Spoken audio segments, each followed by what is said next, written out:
Assalamualaikum warahmatullahi wabarakatuh. Bagaimana kabar Ananda hari ini? Pastinya tetap sehat ya. Walaupun belajar di rumah, Ibu harap semuanya tetap semangat. Baik Ananda, pada hari ini kita masuk materi yang kedua, yaitu tentang teks berita. Nah, berbicara tentang teks berita tentunya ini bukan hal yang baru bagi Ananda. Teks berita kamu sudah pernah belajar di SMP. Kemudian berita juga pastinya sudah dekat Ananda, sudah sering Ananda melihat berita, membaca berita.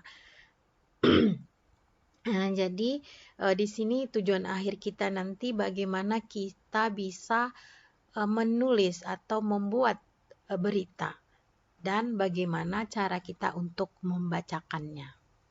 Baiklah Ananda, kita lihat dulu apa saja materi yang akan kita pelajari. Ini yang pertama tentang pengertian dan ciri-ciri teks berita.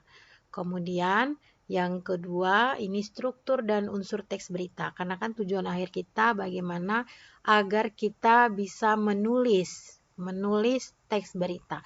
Jadi untuk menulis itu kita perlu mengetahui bagaimana struktur dan unsur-unsur teks berita. Nah, kemudian yang ketiga kaidah bahasa teks berita. Karena berita ini kan menyampaikan informasi kepada halayak. Jadi bagaimana agar informasi yang kita sampaikan itu dapat dipahami oleh orang lain dan tidak menimbulkan kesalahpahaman. Jadi kita harus memperhatikan kaidah bahasanya. Kemudian kita bahas bagaimana langkah-langkah menulis teks berita. Kemudian yang terakhir bagaimana membacakan teks berita. Baik, kita lihat yang pertama pengertiannya. Nah, berita adalah cerita atau keterangan mengenai kejadian atau peristiwa yang hangat. Ya, jadi berita itu peristiwa yang hangat. Hangat ini berarti yang baru saja terjadi. Kemudian kabar, laporan, atau pengumuman atau pemberitahuan. Nah, kalau sekarang berita apa yang lagi viral? Ya tentunya berita yang demo ya. Ya karena ini yang hangat. Oke. Kemudian kita lihat ciri-cirinya ada aktual. Nah, aktual ini artinya yang hangat ya, yang baru terjadi. Kalau kejadiannya sudah lama kita beritakan lagi itu nggak akan menarik ya. Jadi aktual, yang terbaru, yang terhangat.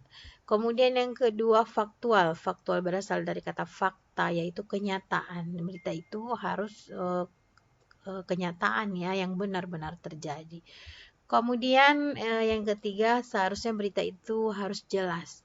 Jangan pula muncul berita yang tidak jelas semakin membuat orang bingung, jangan. Tetapi berita itu fungsinya agar suatu informasi itu dapat jelas diketahui oleh orang lain. Kemudian menarik. Menarik ini karena beritanya hangat, aktual, tentunya biasanya kan pasti itu berita yang menarik. Kemudian berimbang. Berimbang ini maksudnya netral ya, tidak memihak salah satu pihak gitu. Jadi apa yang terjadi yang sebenarnya itu yang benar-benar kita sampaikan, tidak ada keberpihakan kemanapun. Kemudian objektif. Objektif ini juga menyampaikan apa yang sebenarnya terjadi, tidak menambah-nambahi, tidak mengurang-urangi. Kita sampaikan apa adanya. Kemudian bahasanya harus menggunakan bahasa baku. Oke. Selanjutnya struktur. Nah, struktur ini berarti susunan ya, kan tujuan kita tadi untuk menulis teks berita. Jadi kita harus tahu bagaimana strukturnya, bagaimana susunannya.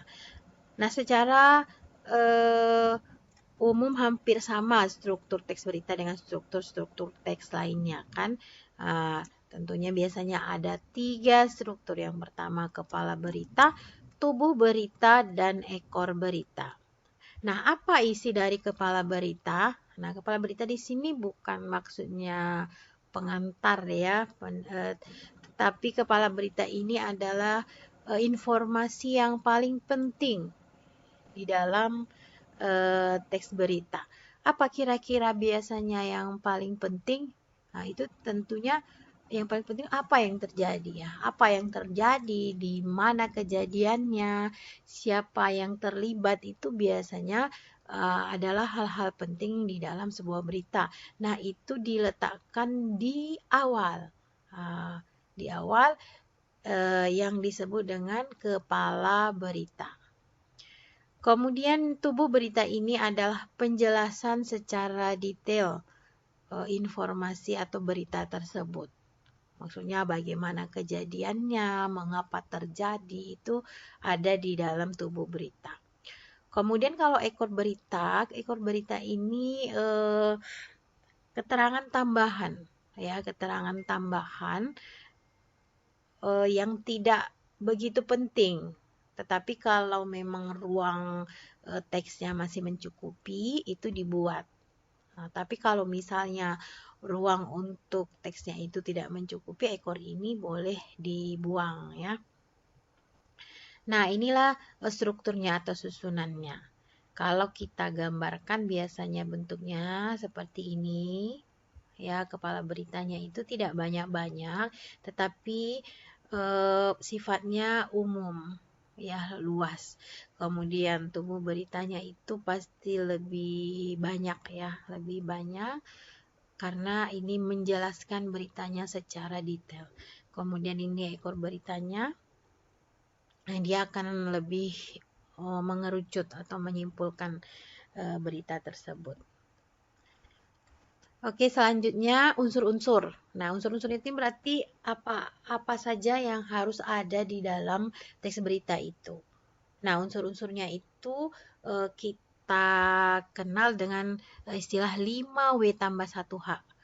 Nah, ini 5W tambah 1H ini ya. What, apa, where, di mana, when, kapan, who, siapa, why, mengapa, dan how, bagaimana. Atau ada istilah bahasa Indonesianya yaitu adik Simba. A-nya itu kan apa, kemudian itu di mana, K-nya kapan, kemudian siapa, M-nya ini mengapa dan bagaimana. Apa yang terjadi, di mana kejadiannya, kapan terjadi, siapa yang terlibat, mengapa terjadi, dan bagaimana kejadiannya. Itu ya adik Simba. Kemudian selanjutnya bagaimana kaidah bahasanya. Ya, yang pertama harus menggunakan bahasa baku. Kemudian di dalam teks berita itu pasti ada kalimat langsung dan tidak langsung. Kemudian di dalamnya juga ada kata kerja mental dan material. Kemudian konjungsi temporal dan kausal, ada keterangan waktu, dan ada kata ganti atau pronomina. Nah, ini Ananda sudah tahu ini apa? Oke, nah kita bahas dulu. Kalau bahasa baku ini berarti bahasa yang sesuai dengan kaidah bahasa Indonesia. Biasanya kosakatanya itu sesuai dengan KBBI. Kemudian kalimat langsung dan tidak langsung. Kalimat langsung ini biasanya ciri-cirinya diapit oleh tanda petik. Berarti kalimatnya itu langsung. Tidak bisa kita ubah kalimatnya, apa yang disampaikan oleh orang lain itu langsung kita tuliskan di situ. Sedangkan tidak langsung bisa bisa diubah struktur kalimatnya, tetapi maknanya sama. Kemudian kata kerja mental ini mental di sini berarti tidak menggunakan fisik. Kata kerja yang tidak menggunakan fisik, tidak nampak, tetapi dia kerja. Misalnya mencintai, menyayangi, itu kerja ya, mencintai, tetapi tidak ada fisik di situ. Nah, itu kata kerja mental. Sedangkan material ini ada fisiknya, seperti menyapu, memukul, menulis, kan ada fisiknya. Kemudian kalau konjungsi ini kan kata penghubung. Konjungsi temporal, kata penghubung yang menunjukkan waktu, tempo. Dan kausal, kata penghubung yang menyatakan sebab akibat. Nah, jadi kalau berita itu banyak itu menggunakan konjungsi temporal. Karena kita menceritakan suatu kejadian ya, tentu ada selanjutnya, lalu, kemudian, itu contoh konjungsi temporal. Sedangkan kausal, karena ini berita kan ada unsur mengapanya, ya mengapa terjadi, tentunya akan ada konjungsi kausal yang menyatakan sebab akibat. Nah, contoh konjungsi kausal ini karena, sehingga, ya maka, oleh karena itu. Kemudian ada keterangan waktu. Nah, keterangan waktu ya biasanya kemarin, 2 hari yang lalu, minggu lalu, dan sebagainya. Kemudian ada kata ganti. Nah, kata ganti ini pronomina. Ini ada kata ganti orang seperti ia, mereka. Kemudian ada kata ganti penunjuk ya, ini, itu, dan sebagainya. Nah, selanjutnya kita lihat langkah-langkah menulis berita. Pertama, tentukan dulu topiknya, tentang apa yang mau kita buat beritanya. Kemudian cari sumber beritanya.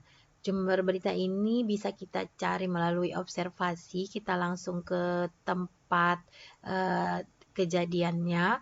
Bisa juga melalui wawancara. Kemudian catat hal penting. Biasanya hal penting kita catat ini berkaitan dengan unsur-unsurnya. Apa yang terjadi, siapa yang terlibat, di mana kejadiannya, kapan, itu hal-hal pentingnya. Kemudian buat kerangkanya. Kerangkanya ini berarti kita buat dulu kepalanya, kita letakkan di atas, kemudian bagaimana kejadian-kejadiannya ada di tubuh, lalu buat ekor beritanya. Nah, kemudian baru tulis teks berita itu, kembangkan kerangka itu. Nah, kemudian perhatikan kembali, ini maksudnya untuk melihat apakah teks berita yang kita tulis sudah benar atau tidak. Kita baca kembali, jika ada yang salah maka kita perbaiki atau revisi. Nah, sedangkan untuk membaca berita, ini yang perlu itu intonasi yang tepat. Intonasi ini adalah tinggi rendahnya suara. Kemudian sedangkan artikulasi, ini kejelasan pengucapan kata-kata. Kemudian volume ini kuat lemahnya suara. Jadi kalau volumenya harus kuat ya, karena kan menyampaikan informasi kepada halayak, berarti suara atau volume suara kita itu harus nyaring. Kemudian jeda ini pemberhentian. Kan nggak mungkin kita membaca berita harus cut gitu, maka kan akan sulit dipahami. Jadi ada jedanya, kapan tanda titik, kapan tanda koma, dan sebagainya. Kemudian bagaimana sikap tubuh, gestur. Gestur ya, tangan kita bagaimana menyampaikan berita itu gitu, tubuh kita cara duduknya bagaimana atau cara berdirinya bagaimana. Nah, kemudian ekspresi wajah. Nah, ini ekspresi wajah itu tergantung pada berita apa yang kamu sampaikan. Kalau beritanya itu menegangkan, ya tunjukkan ekspresi yang serius. Kalau beritanya itu menggembirakan, tunjukkan ekspresi yang bahagia. Oke. Baik, ini kegiatan ini tidak usah dulu, nanti ketika di sekolah kita kerjakan. Baiklah Ananda, demikian penjelasan dari Ibu. Kalau sudah paham, maka kerjakan tugas yang sudah Ibu berikan. Baiklah, demikian untuk penjelasan hari ini. Silahkan lanjutkan tugasnya, Ibu akhiri. Wabillahi taufiq wal hidayah. Wassalamualaikum warahmatullahi wabarakatuh.